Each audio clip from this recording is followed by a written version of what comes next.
Imagine this was you or a loved one that was in that accident and being taken by the ambulance to the hospital. Treatment required in order to save your life is receiving blood products. Now my question to you, do you accept treatment? And do you know how important it is to donate blood? And as the slogan goes, it is in your blood to save a life. The history of blood transfusion begins like this, according to the Blood Centers of the Pacific.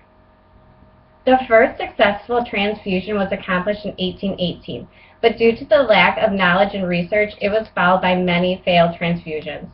Some 80 years later, it was discovered that inherited different people's red blood cells were the cause of many incompatibilities seen with transfusions.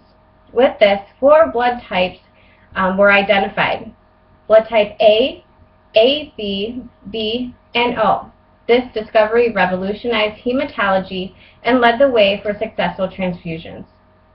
The Blood Center of the Pacific also states during World War I, scientists began studying how to preserve and transport blood.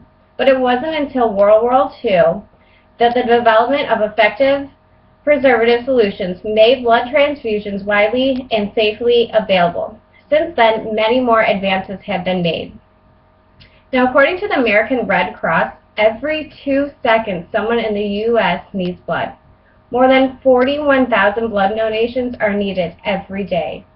A total of 30 million blood components are transfused each year in the United States.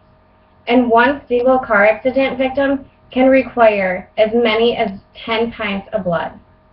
More than 1.6 million people were diagnosed with cancer last year.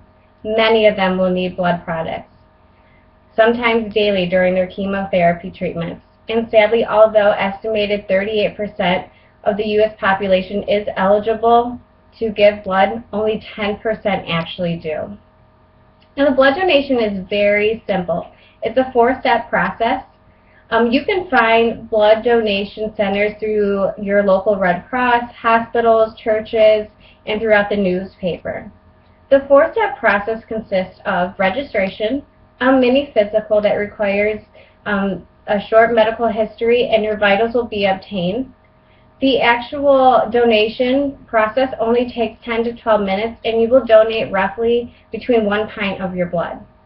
After the donation, you will be monitored briefly, and refreshments will be offered. And just through that simple process, not only can you save 1 life, but you can save 3.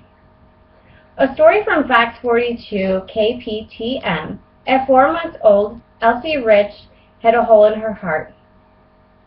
Elsie had to endure open heart surgery.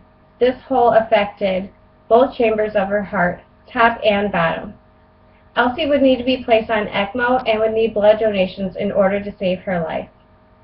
Elsie's mother states, no matter how big her team was, how skilled her physicians and nurses were, if it weren't for the donors, Elsie wouldn't be here today.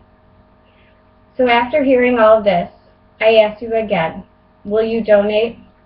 Will you help save a life?